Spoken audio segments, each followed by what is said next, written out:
10 years ago at the original art centre in Skibbereen. We had an informal meeting with different artists called Eye to Eye. Does anybody remember it? Eye to Eye. And we had an opportunity to discuss our work and sketchbooks, and each of us came on separate nights to talk about our work. And I remember Tom arriving with a rucksack on his evening to talk about his work. And I was so curious about the rucksack. And anyway, he produced these maps, not these particular ones, but all the ones just folded up, and just there was almost 15 of them in the back of the rucksack. And he talked about how he was able to bring that rucksack to different venues to make different exhibitions. It really struck me as a very powerful way he works. And so we've been known each other for 10 years now or so. I was asked to open the show tonight, so just Thursday gone by there, you asked me. Just on Thursday we were supposed to have just a little small chat, but it ended up being like an hour and a half of just the most amazing stories and information regarding Tom's career in the art world. So it was quite difficult to put together just a short introduction opening this evening on so many years that Tom has been involved in art. So it's just a short, I'll just start short and then just jump into some questions. So we'll have small informal questions and answers. And if anybody feels they would like to ask something, please just go for it. So we've done during it as well as... During it, exactly, yes. Yeah, great. Interrupt us, please. Yeah. So Tom is a visual artist, facilitator and teacher based in Bantry, West Cork since 2012. Tom was born in 1946, just after World War II, and both his parents were in the military. It was typical in those days that families were stationed for 3 years in one place before being moved on again to the next military base or town. Tom and I spoke of many different places that you had lived in childhood.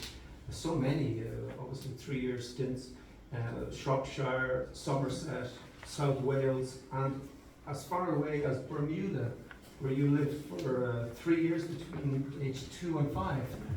And I found that very interesting because in my own career as an artist, I find myself delving into experiences that happened when I was very young and of all different stages in my life. I just wanted to ask you, could you give us a small memory from your childhood that stayed with you? A particular event, something perhaps from Bermuda? Or I know that it was between 2 and 5, but we talked about... Yeah. It was very crucial for everybody. I mean, 2 to 5 is a major time. I suppose the biggest influence for me then was that I saw more of my nanny, who happened to be Bermudan black woman, than I did with my mum for those 3 years. So she had a huge influence on me. And sure, the atmospherics really, Bermuda and everything. That's been hugely important to me. The place was stunning. So I suppose that was the beginning, in a way, of that, because I just loved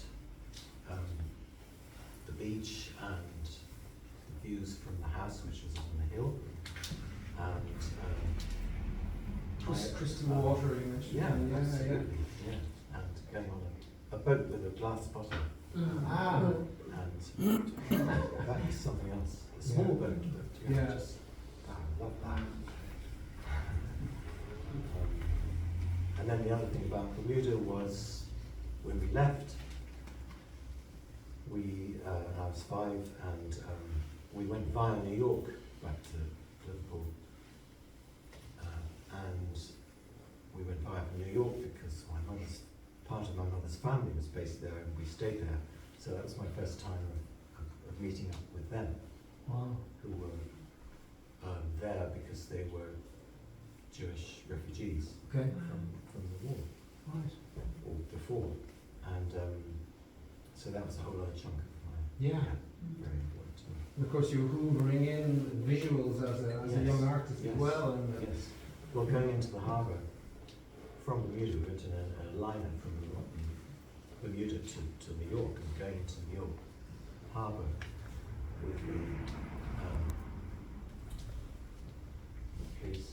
the skyscrapers. no, the thing on the island. Ellis Island. Ellis Island, yeah. Yes, and going past that. Yeah. I didn't know what it meant, but Yeah. it certainly meant something to me then. Yes. Oh yes, and then a small thing, when we went back again to England, we hit a serious Oh, it's a great hurricane. story. It's a great story. Yeah. And I was 5, and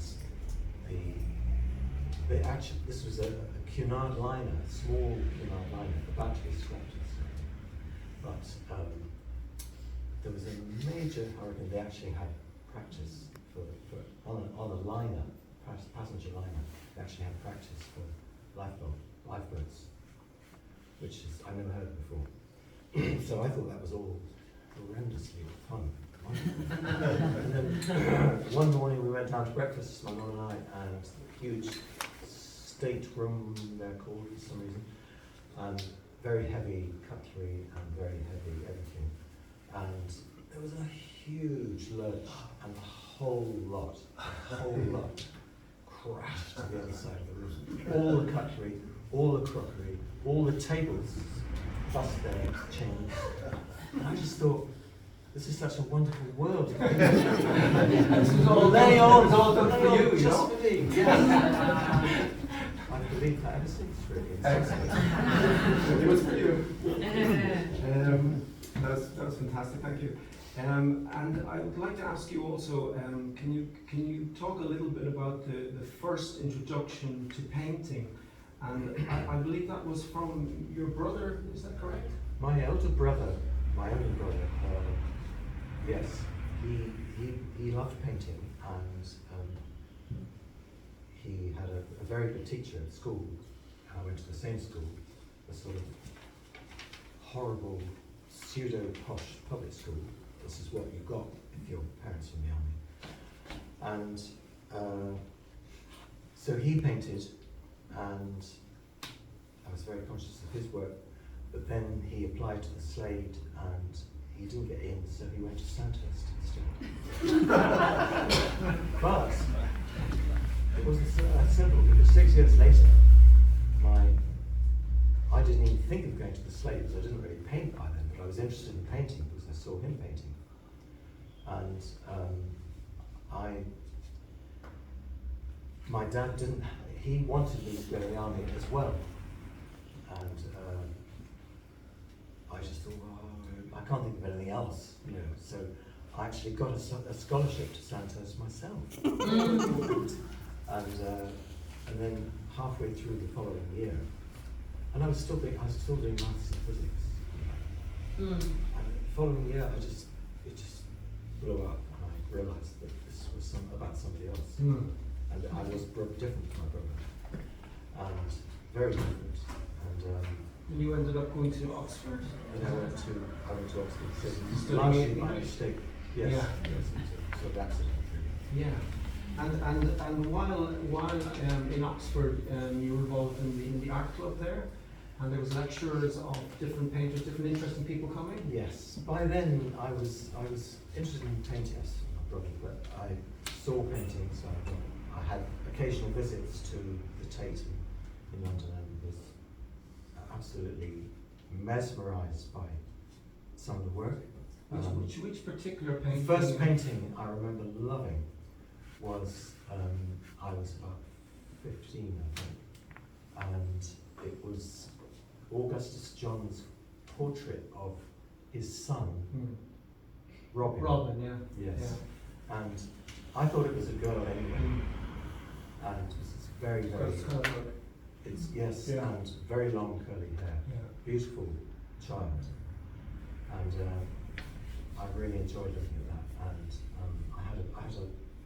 I've still got it actually, a print of it, but then I moved on on that particular occasion because there was somebody standing next to me, another male, and there was something going on there which I didn't, although I was only 15, there was something about that I didn't feel very comfortable with.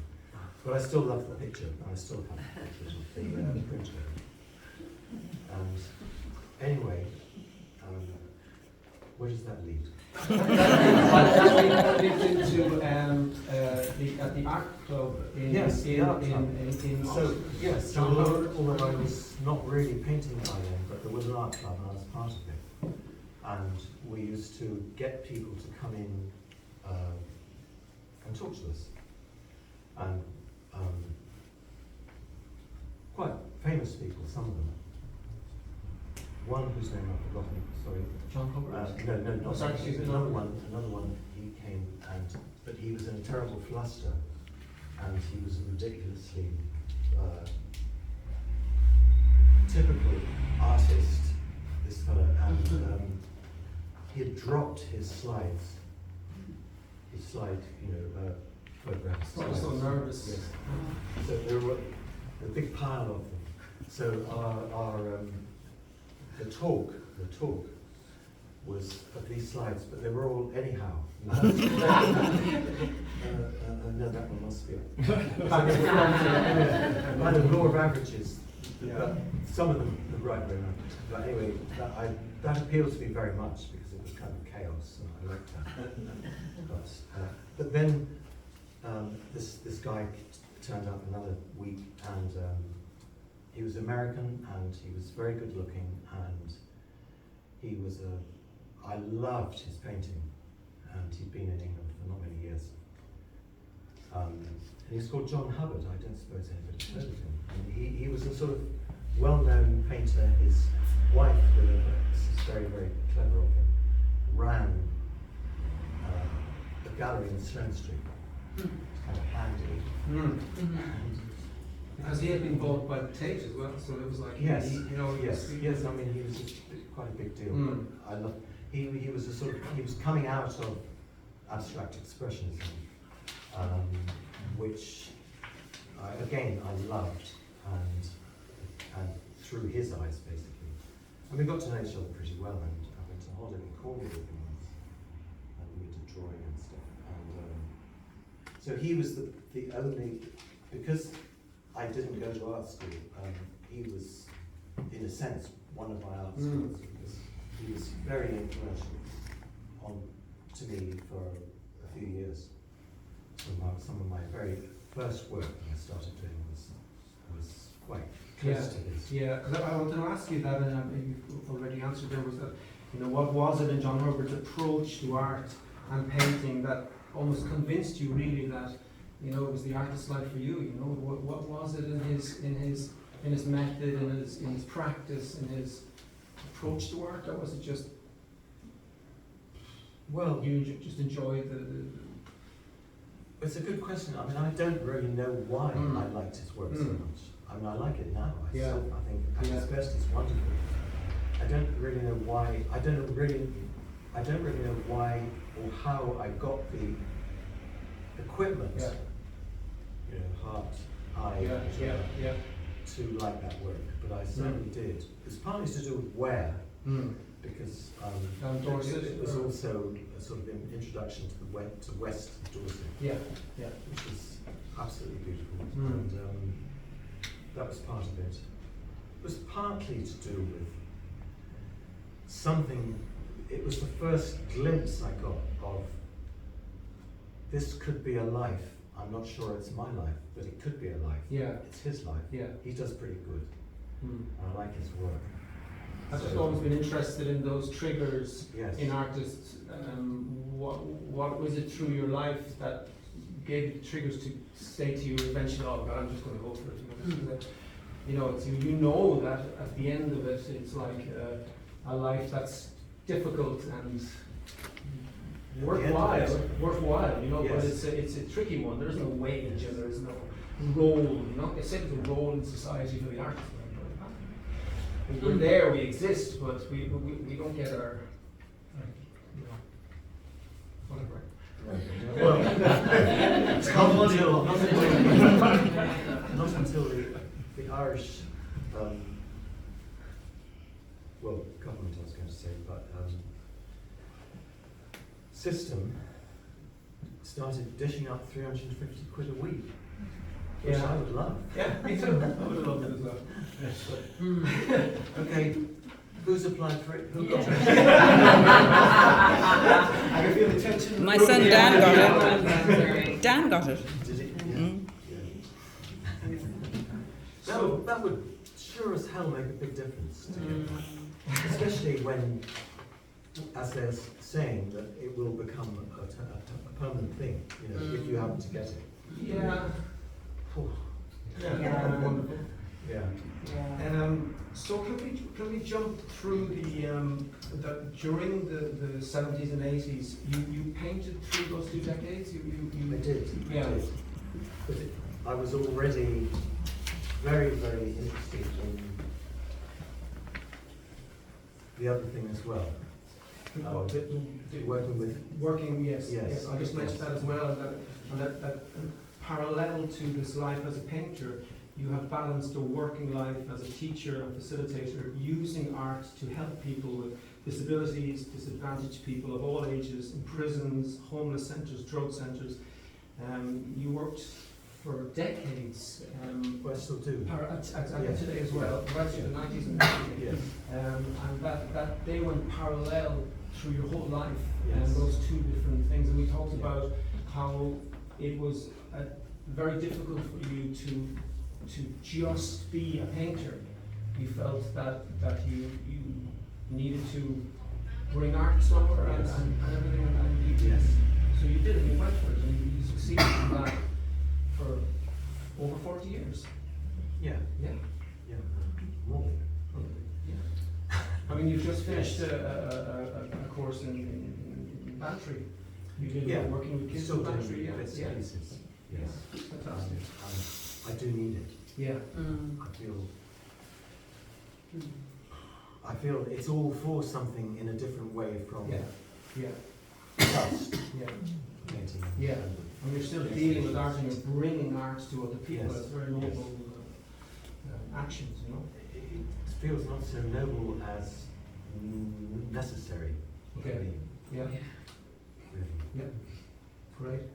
So I wanted to Are we okay time-wise? Yeah. The link then that I wanted to bring into the conversation was working in the different homeless centres and prisons and bringing art to help people. Really, that you made a conscious decision in the early 90s to bring politics into your art. Up to then you were working in an abstract landscape, was there? The change, that change came about. I mean, the context was, yes, doing that work and feeling that was something I really needed. Taking it a step further, I had discovered, in that lovely way that British people use about any country that isn't England, and I discovered the Aran Islands all myself. Was it you? And so I was going to the Aran Islands quite a lot, and I did a lot of very large charcoal drawings, homemade charcoal, and all sorts of paper, and I had various exhibitions, one of them there, where they said very kindly that the whole island saw it, which was a nice thing to be able to see. That was initially. But one day I got sick of fiddling about with these drawings in the way I was doing. I was looking for a shortcut, basically. And the one I was doing was rubbish, so crumbling it up really viciously. And then I had a piece of crumpled paper covered with chocolate, a right mess. And that was I suddenly realised that, this sounds ridiculous actually, but it sounds made up. But I suddenly realised that the crumpled paper with the charcoal and other things you could do with it, so the charcoal, crumpled paper, you've got a a top to it and you've got a bottom to it. And stuff goes in, holes and goes on top, you can imagine. But that started, I suddenly realised that was the perfect kind of metaphor, I suppose, for landforms. Terrain, yeah. Yeah. Yeah. And I realised that gave me a whole range of things to be able to look at certain places where stuff was happening that I felt strongly about, and I kind of landed completely by chance. Yeah. Landed And that this- linked up your lifelong interest in mapping and scale Yes. and everything. Yes. That suddenly it just all came up with the accidental Yeah. crunch of that one piece of paper. You know, and it just led you to years Yeah. of making political art. Yes. It's stunning and very, very strong. You know? I didn't know that was that's where it happened up in there. It was the first, Yes. the first Yes. experience of that. Yeah, so I think that we could maybe talk about, for example, the piece on the ground here. So that's the easiest way to be around. A small chat about this particular piece. Yeah. Or maybe choose another Yes. if you like. This one was. What's the other one like? This one. Is it, it's one of the smaller room, it's a It's top. the one. It's a- Oh, yeah, it's a- it's There's beautiful, two. the There's small two. one there, yeah. There's two like. Yeah. They were the most recent ones, in fact.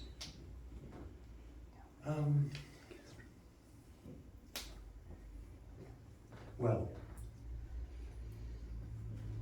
the ones I've done recently, sort of with this exhibition in mind, in fact, are these 5 big ones, 1, 2, 3, 4, and 5 down there. And you will see that some are very general and some are more specific. So the kind of overall trick, if you like, is to have these, so the size of the words, the printing, is potentially kind of quite important. So you see a picture on the wall and it looks beautiful, the surface looks interesting or something, as I hope. And then the whole trick is people are drawn to the beauty of it, as they would be to and are by the look of the world from the satellite, satellite photographs or maps. So they are attracted by that aspect, which I love doing. I'm a painter and I love colours. And then the potential audience sees what's written on it. So I actually got offered quite a nice exhibition in London, and by that I mean a very sort of posh gallery, which I certainly wasn't part of, but they really liked these, but they said, can you cut off that words? So I walked out, of course. And yeah, so that's it, really. Right. That's what's behind. Yeah, all of them, all the maps. Can you tell us that experience you had about going through the customs in the States that time with your rucksack full of Yes. paintings? A great friend of mine had he worked at something called, do you remember? There's a yes. It was a big outfit in Dublin, in Boston, that this guy, this very old friend of mine, incidentally my first patron, in a sense. He worked there and he got this exhibition for me there, and so I brought an exhibition of a lot of maps. I mean, there's maybe probably 45 or 50 maps. This was a long time ago, and very different from this, a bit different. And that's pretty much all I could put in the backpack, except for a change of, well, anyway, whatever. So there I was, coming from the plane, waiting for Philip outside, and they asked me to just, what's in the bag. brought one of them out, and it was a map, of course. It was all maps, except for the aforesaid. And he said, well, look, this looks, and of course it would happen to be one that wasn't all that complimentary about the United States. And he said, well, this looks subversive. Sorry, the accent. Subversive. And I said, oh, in an innocent English voice. And he said, can I see some more? And so I put them up. I ended up putting out the whole lot. And in that time, everybody else had left the airport, that part of it. So I had an audience, free audience, unarranged, Uniformed audience. uniformed of the whole, what are they called? Customs officials at Boston Airport. All along, you know, the big stainless steel thing. So instead of walls, who wants walls? You've got a whole horizontal stainless steel table to put your stuff out. So all 50, and they were all looking at me, sort of saying, and then they just thought, well, we can't hope, they didn't know how to handle this at all. So they just told me to piss off, really. So I had to pack them all again.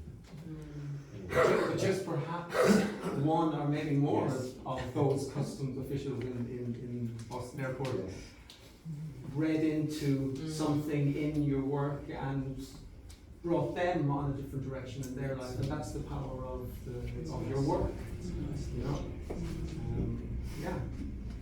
So yeah, it's wonderful. It's wonderful. Will we leave it at that? Would anybody like to ask Tom anything while you have a chance? I'm wondering about the printing. Like, how do you get? Is it a Giclée print or is it painted on a printed piece of paper? How do you get the printing on? Oh, you've made my day. No, I'll say it's the day. No, I've been developing my printing. It's very simple. It's completely low tech. But I've found ways of making it pretty Very good. high tech. Tom, you're being very coy. Tell us more. No. One of those No, it's rulers very with the simple. letters. It's very, very simple. I did try not very successfully with an arming thing. Transfer of Yes, transfer. assets. So that's what I did with Oh, those. yeah, You see, but it doesn't. It's not very well. When you're working with, you try and do that with crumple paper. It's not really any wonder it doesn't work very well. But this was just, it's just a refinement of having a typewriter and having A printer to blow up, really, to blow yeah, up printer, pairs, yeah, and then either at home or very simple, very simple. There's a certain amount of painting. That's Tom, what. is the paper crumbled before you start painting or afterwards? It's crumpled. I crumple it first. That's the first thing. Yeah. I think. No, actually, different orders. But Oh, yeah. sometimes, I So thought just it make a always ball of crumpled. it, just like it. Yeah, as tight as possible. Sometimes different moods. Yeah. Different papers. All kinds. I mean, I don't have. Yeah. It's just the sort of paper I've used more recently has been photographic backdrop paper, which comes in rolls 9 foot wide, which is wonderful, so that you can get any size. Yeah. And it's quite cheap, and it comes in different colours, and it's in cork. I've got a question, Tom. Good. I was wondering what kind of response you hope to evoke when somebody looks at your paintings, like, and you get that aha, it's worked, when they have that response. Yeah, very much so.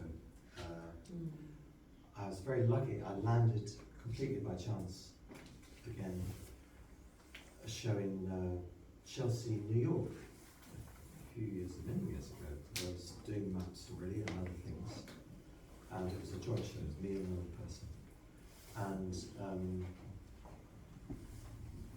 some of the work there was about the maps was about colonialism in America. And one of the people who came to, it was a big crowd, partly because of the other person, because I was just coming in from England by mistake, sort of thing. And this guy who was there was, I think he was Cuban, I can't remember. But he was really, well, there was two stories actually. This one, he was really struck by these things. And what I love happening is if it starts a conversation, and this really did start a conversation. Another time, shall I just say, is I had a show in a very nice art centre in Poole, Dorset, and which was a mixture of work. It was largely maps, but not entirely. And I put the stuff up. And before it opened, it was a great venue because all sorts of people came to it. It wasn't an art place. It was an art centre that had all sorts of different things. And there was a cafe there, and there was which I could sort of see through the door. And there was this young woman who was working in the cafe, who was, I don't remember which East European country, but she spoke quite good English. And she had been looking at this stuff, and she said it's the best exhibition I've seen in this place. And it was because she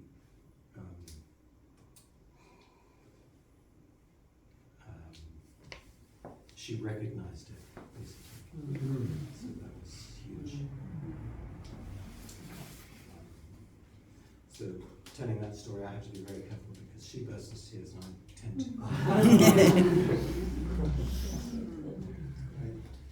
It's not easy, Bob, to recognize your work, is it? In a way, it is not easy to recognize your work. I've seen it now. So. I don't know what you mean. You have to look on wandering, you see, and follow you, or it sinks in. Good. Yeah. So, Brian and Lucas, go on, Michael. Thank you very much, Michael. That's my pleasure. It was a lovely way to introduce the